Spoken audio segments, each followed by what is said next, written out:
Welcome back, everybody. We continue our coverage of the violence in Israel. This afternoon, Israel's military says after 2 days of fighting, it has regained control of border areas close to the Gaza Strip, although individual militants are still operating. And in fact, CBS News crews have had to scramble for cover due to air raid sirens. All this while the death toll has now risen to nearly 1,600 people on both sides.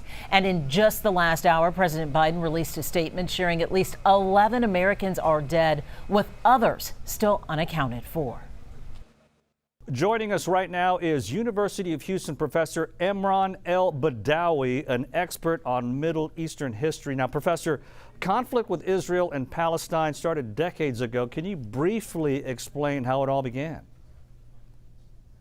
The conflict between the Israelis and the Palestinians, or the Arab-Israeli conflict, the larger conflict that is that we teach about and research in classes and in academics, begins in earnest in 1947 to 1948 with the founding of the State of Israel. So you have a war of independence as it's viewed on the Israeli side, and of course what we call the Nakba, or the catastrophe, viewed as on the Palestinian side, because in the case of the former, it's the gaining of territory, and in the case of the latter, it's of course the loss of territory. How has the United States historically responded in this conflict?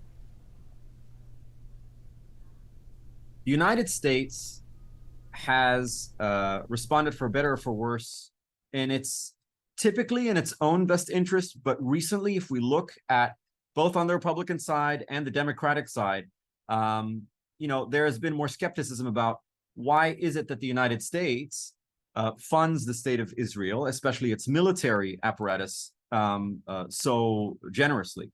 It does so, of course, to the State of Egypt after, of course, the Camp David Accords in 1979.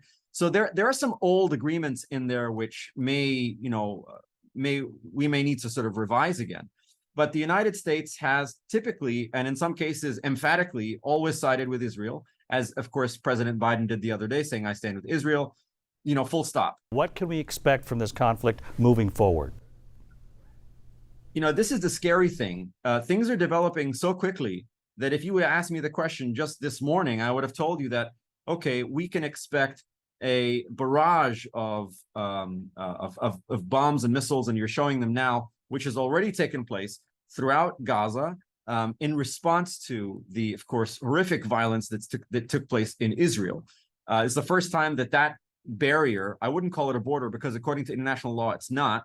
This is the first time it's been breached, and that so many Israelis have been killed, and in some cases even taken as hostages.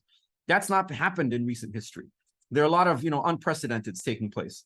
So the expected reaction is that Israel is going to retaliate in incredible force and kill lots of Palestinians and bring down lots of buildings, which is already happening. Things can get pretty bad. And the last time something like this looks like the scale, was maybe 2006 with Hezbollah. So we hope that cooler heads prevail, but there's no sign of that right now. Scary time there in the Middle East, and the whole world is watching. Professor El-Badawi, thank you so much.